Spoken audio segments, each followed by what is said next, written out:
사랑하는 간흥의 가족 여러분, 오늘 이 예배에 참석한 분들에게 특별히 하나님의 은혜가 충만하기를 빕니다. 이제 오늘 나눌 말씀을 제가 먼저 읽어드리겠습니다. 오늘 말씀은 베드로전서 2장 11절에서 25절까지인데 11절에서 17절까지만 제가 읽어드리겠습니다. 사랑하는 자들아, 거류민과 나그네 같은 너희를 권하노니 영혼을 거슬러 싸우는 육체의 정욕을 제어하라. 너희가 이방인 중에서 행실을 선하게 가져 너희를 악행한다고 비방하는 자들로 하여금 너희 선한 일을 보고 오시는 날에 하나님께 영광을 돌리게 하려 함이라.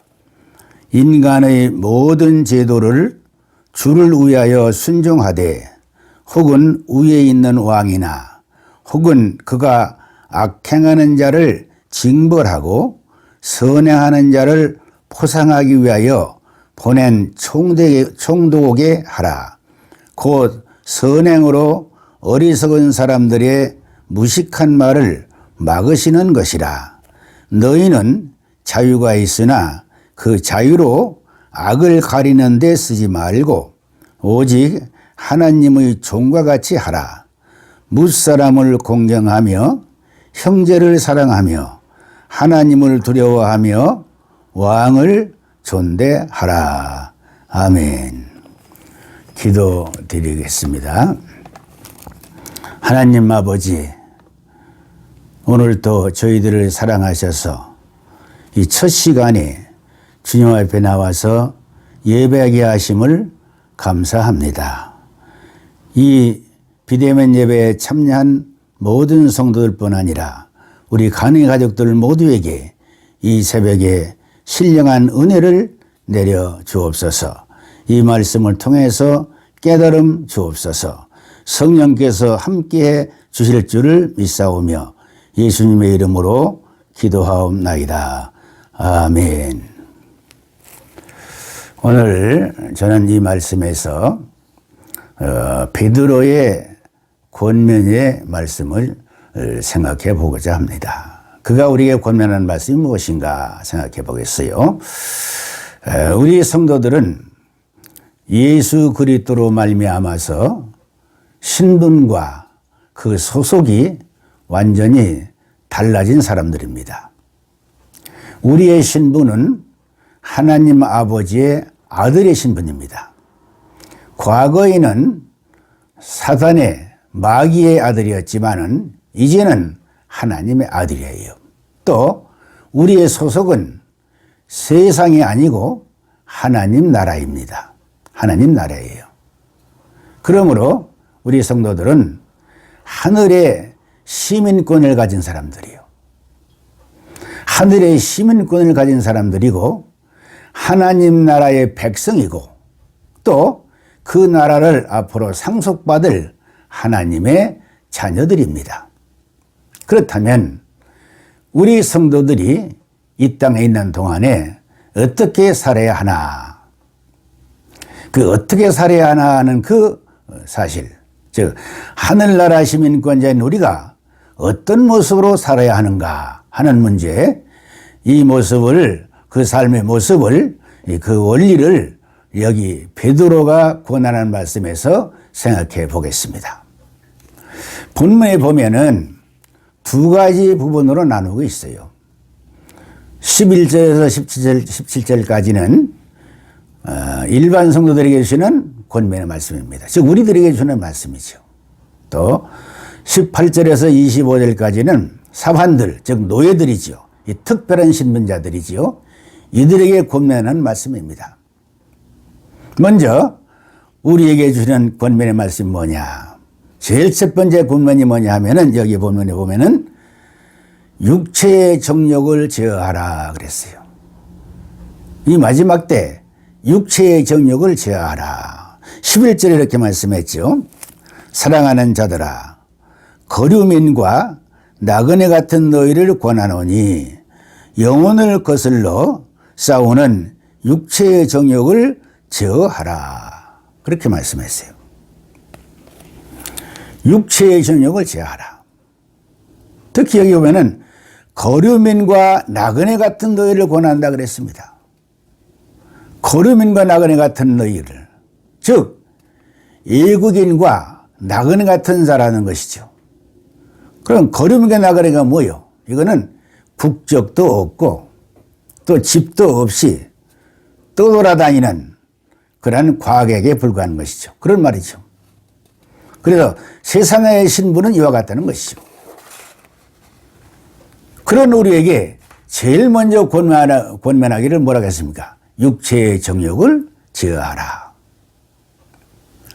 이게 무슨 의미입니까? 육체의 정욕을 제어하라. 이 말씀은 다른 게 아니고 인간의 육신적 욕망을 따라서 살지 말라는 것입니다. 이 육체적 욕망을 따라서 살지 말라는 거예요. 사람은 누구를 막론하고 죄로 인해서 타락한 존재입니다. 그렇기 때문에 오염된 욕망을 가지고 살아가는 거예요. 그런데 예수 그리스도를 만난 우리 그리스도인들은 이 욕망을 따라 살아서는 안 된다는 거예요. 이 욕망을 따라 살지 말고 하나님의 뜻을 따라서 살아가는 것입니다. 그래서 하나님의 뜻을 살아가는 성도들, 그걸 벌여서 거룩한 무리라고 하는 거죠. 그러나 우리는 거룩한 무리라고 하지만은 사실은 완전히 다 된 건 아니죠. 영혼을 거스르는 이 욕망의 세력 때문에 우리 속에서는 늘 싸우고 있는 거예요. 싸우는 것입니다. 그래서 이 계속되는 싸움을 싸워서 이겨나가야 돼요. 이게 육체의 정욕을 제어하는 생활이죠. 지금도 이 세력은 늘 우리 속에 역사합니다. 하나님을 뜻을 따라 거룩하게 살지 못하도록 자꾸만 방해하는 거예요. 또 옛사람의 생활로 돌아가도록 자꾸만 유혹합니다. 이게 내 속에는 정욕의 역사예요. 그래서 이것을 계속 이겨나가야 된다는 거죠. 그런데 이게 쉽지 않아요. 어렵습니다. 그래서 사도 바울도 이 세력과의 싸움에서 곤고함을 느꼈어요. 곤고함을 느꼈어요. 그래서 로마서 7장 24절에 보면은 오호라 나는 곤고한 사람이라 그랬어요. 이 싸움이 곤고하다는 거예요. 그래서 나는 곤고한 사람이라 이렇게 고백한 적이 있는데, 그러나 나중에 뭐라고 말씀했습니까? 예수 그리스도로 인해서, 그의 사랑으로 인해서 넉넉히 이긴다. 넉넉히 이긴다고 말씀했어요. 우리들도 육체의 정욕을 제어하고 넉넉히 이기는 승리의 삶을 살아야 할 것입니다. 두 번째는 뭘 말씀했느냐면은 이방인들에게 선한 행실을 보이라. 그렇게 말씀했어요. 12절에 보면 이렇게 말씀했지요. 12절 보겠습니다. 너희가 이방인 중에서 행실을 선하게 가져 너희를 악행한다고 비방하는 자들로 하여금 너희 선한 일을 보고 오시는 날에 하나님께 영광을 돌리게 하려 함이니라. 그렇게 말씀했어요. 그래서 여기 20절의 말씀대로 우리들은 이방 사람들에게 선한 행실을 보여야 된다는 거죠. 그래서 우리를 악행하는 자라 비방하던 그들이 그 모습을 보고 주님께 오시는 그 마지막 그날에 그분께 영광 돌리는 그런 역사가 있어야 된다. 이걸 권하는 것입니다. 믿지 않는 세상 사람들은요, 우리 성도들에게 호의적이지 않습니다. 그저 할 수만 있으면 대적하고 비방합니다. 똑같은 실수를 해도 세상 사람들에게는 관용해요. 그러나 우리 그리스도인들에게는 관용하지 않습니다. 정죄합니다. 이렇게 대적하고 비방하는 자들에게 대해서 우리는 어떻게 해야 합니까? 그것은 우리들은 그들의 대적함과 비방을 선행으로 갚아야 된다는 것이죠. 선행으로 해야 된다는 것이죠. 그렇게 할 때 그들이 이 모습을 보고 믿지 않는 자들이 마지막 날에 하나님께 영광을 돌리는 그런 역사가 있을 것이라는 것이죠. 그래서 하나님께 영광을 돌릴 것이라고 말씀하고 선행을 하라고 말씀합니다. 예수님께서도 우리 성도들은 세상의 빛이라고 하시면서 빛된 삶을 살아야 된다고 강조를 하셨습니다. 마태복음 5장 16절에 이렇게 말씀했지요. 이와 같이 너희 빛이 사람 앞에 비치게 하여 그들로 너희 착한 행실을 보고 하늘에 계신 너희 아버지께 영광을 돌리게 하라. 이렇게 말씀했어요. 우리 성도들의 빛된 선한 행실이 세상의 비방과 대적을 막고 하나님께 영광이 된다는 것이죠. 그래서 우리는 늘 이 선행으로 말미암아서 빛된 삶을 통해서 하나님께 영광을 돌리는 역사가 있어야 될 것입니다. 그래서 오늘도 우리의 선한 행실이 믿지 않는 사람들로 하여금 하나님을 영화롭게 하는 역사에 있도록 최선을 다해야 될 것입니다. 바울 당시를 돌아다보면은 그 당시는 지금보다 더 심했습니다. 더 많은 오해와 박해로 인해서 많은 고통을 당했어요. 그걸 알 수 있습니다. 그래서 당시 그들은요, 그리스도인들을 향해서 뭐라고 했습니까? 우선 저들은 로마 황제의 명령을 거역하는 자들이다. 그걸 늘 비판했어요. 로마 황제가 거역한다는 거예요. 성찬 때 예수 그리스도의 피와 살을 상징함을 그들은 피와 살을 먹는 인육을 먹는 자라고까지 그들은 오해를 하고 소문을 퍼뜨렸잖아요. 64년에는 로마에 일어난 화재가 그리스도인들이 화재를 냈다고 박해했잖아요. 성도들에게 이러한 억울한 고통과 핍박이 있을 때 어떻게 해야 하는가? 선행으로 대하라, 그렇게 말씀하는 거예요. 이렇게 하는 것이 어리석은 사람들의 무식한 말을 막는 방법이라고 말씀했어요. 그게 오히려 막는 방법이다. 그래서 바울은 로마서 12장 21절에 악에게 지지 말고 선으로 악을 이기라, 이렇게 말씀했어요. 악에게 지지 말고 선으로 악을 이기라. 그러니까 악은 악으로 이길 수 없다는 거죠. 악은 악으로 이길 수 없다는 거예요. 오직 선으로만이 악을 이길 수 있다는 것입니다. 그래서 악은 악을 못 이기지만은 선은 악을 이기는 것이죠. 그러므로 우리 그리스도인들은 계속 밀려오는 악의 세력에 대해서 선행으로 갚음으로써 악을 이기고 그들로 하여금 하나님께 영광을 돌리게 해야 할 것입니다. 당장은 우리가 어렵죠. 그러나 그렇게 하면 아름다운 결과를 가져오게 될 것입니다. 그 다음에 또 뭘 권면하셨는가 하면은 세상 제도에 순종하라 그랬어요. 세상 제도에 순종하라. 13절에서 17절까지는 그 말씀입니다.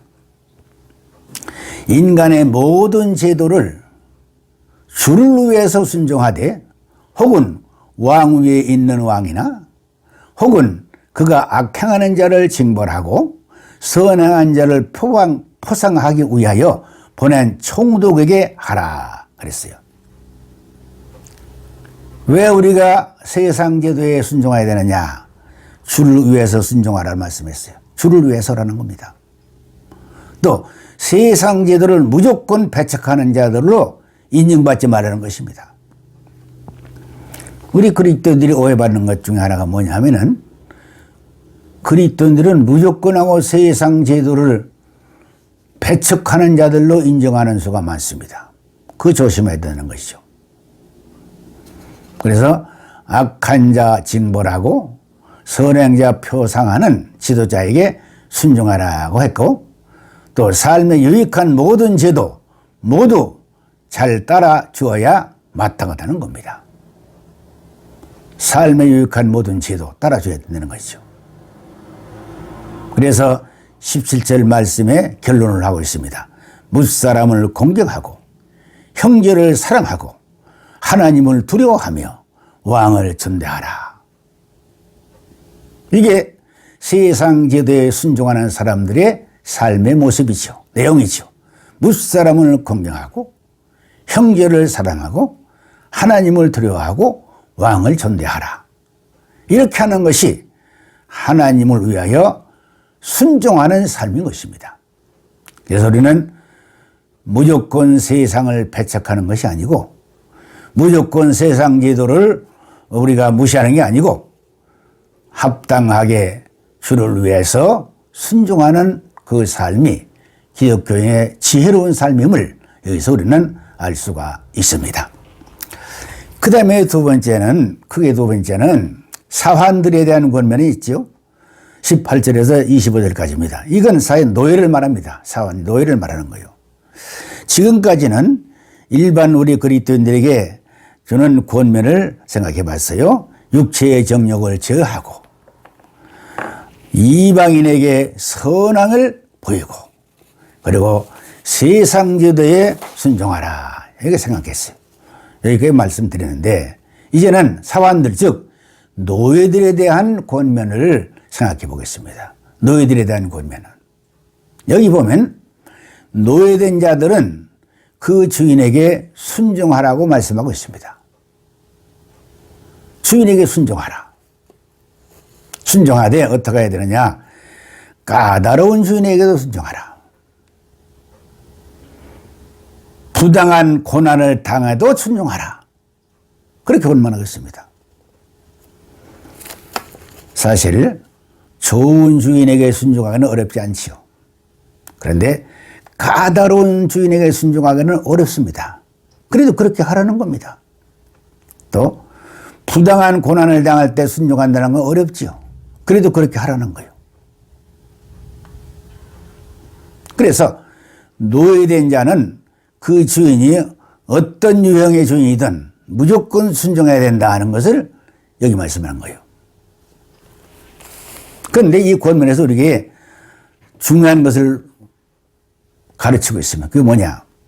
우리 성도들이 예수 그리스도의 삶과 그의 마지막 십자가의 고난을 받으시는 모습을 본받아 가지고 그를 따르는 삶을 살아야 된다는 중대한 교훈을 여기 주고 있습니다.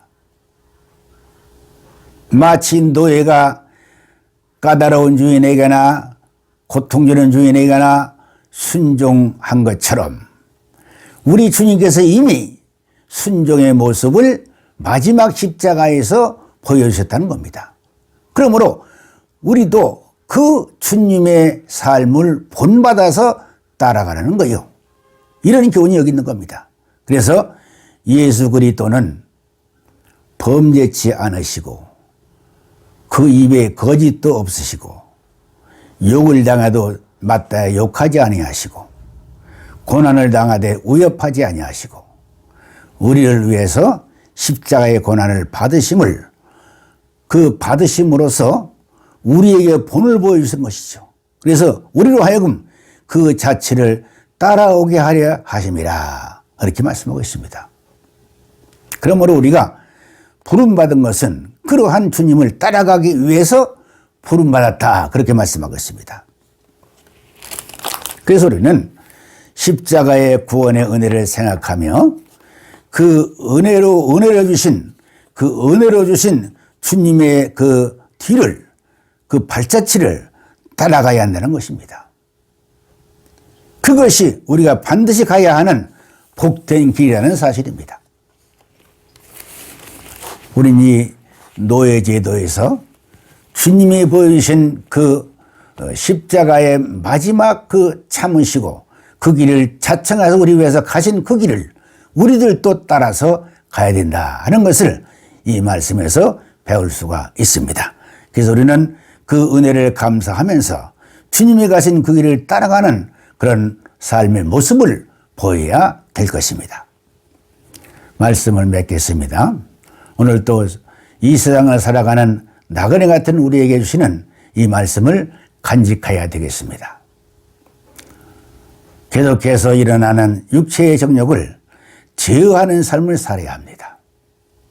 서양 사람들에게 선한 행실을 보임으로써 그들로 하여금 아버지 하나님께 영광을 돌리게 해야 되겠습니다. 또 세상에 합당한 제도에 대해서 하나님을 위해 순종하는 삶을 살아야 됩니다. 뿐만 아니라 우리에게 예상치 못한 억울함과 고난이 찾아와도 이미 예수 그리스도께서 먼저 가심으로 본을 보여주신 그 모습을 보고 그 자취를 따라가는 우리의 삶이 되어야 되겠습니다. 그러면 반드시 승리하는 역사가 있을 줄로 믿습니다. 오늘도 여러분 모두 이 말씀 안에서 승리함으로 은혜와 축복이 넘치시기를 주의 이름으로 축복합니다. 기도하겠습니다. 하나님 아버지, 지금 세상은 여러 가지 여러모로 어렵고 혼란합니다. 주님, 이런 때일수록 우리에게 흔들림이 없는 믿음을 가지게 하소서. 그 믿음으로 승리하는 저희들이 되게 해 주옵소서. 지금 당면한 현실 문제들, 우리 인간의 힘으로는 도저히 해결할 수 없고 뛰어넘을 수 없습니다. 하나님께서 모든 질병을 막으시고 소멸하셔서 이 땅을 치료하여 주옵소서. 특별히 하나님, 가정의 가족들, 가정마다 하나님 특별히 보호해 주옵소서. 또한 모든 질병이 있다면 치료해 주옵소서. 부족한 것이 있다면 늘 공급해 주셔서 부족함이 없도록 채워 주옵소서. 오늘도 복된 하루가 되기를 원하오며 예수님의 이름으로 간절히 기도하옵나이다. 아멘.